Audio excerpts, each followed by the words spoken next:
Okay, it's the day before my craft fair and I have come to the location and I'm gonna set up and show you how I set up my booth to show you all the pretty decorations and the jewelry I set up. But I have to tell you this funny story before I show you my setup. So I was on my way here and there is this, like, you go up on the railroad and you just come down and it's just a small bump, but if you do it too fast, you're gonna hit some air. Well, I thought I was going slow enough.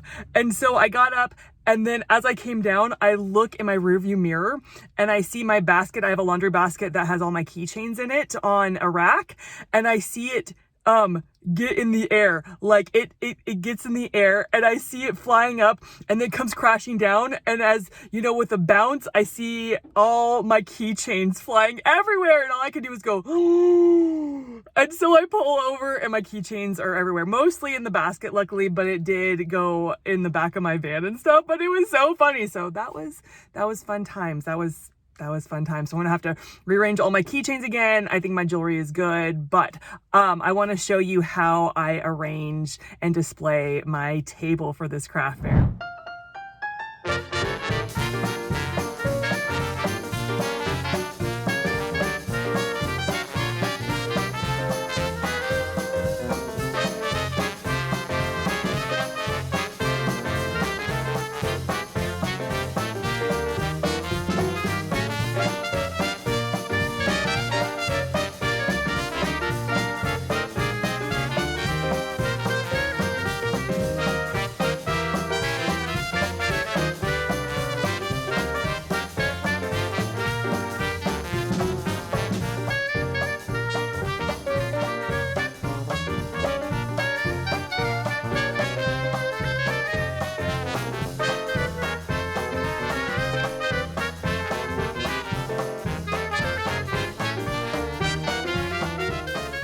Okay, so I set up my booth. It only took me 30 minutes, which is probably my record time, but I did forget my wine rack to put my cute Every Bunny Welcome, so I'll have to bring that tomorrow. I do like the setup. I do. I've done this location before and they gave me a lot smaller area. I kind of pushed the envelope because they didn't put really anybody around me. Like I have one person to one side, one person the other, but then I have room to breathe. So I kind of pushed the envelope. We'll see if they allow it or not. Sometimes they're really picky and sometimes they're not, but I'm excited. I'm excited about my trees. The pink is a little too glitter for me. I like the blue a lot.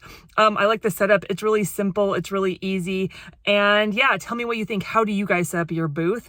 I'm dying to know. Are there things that you would add to my booth that you're like, does this one make it pop better? Or maybe you should take this away. Anyway, I'd love to hear from you and I will continue to film and show you how I do tomorrow. All right, guys, I'll catch you in the next one. Bye.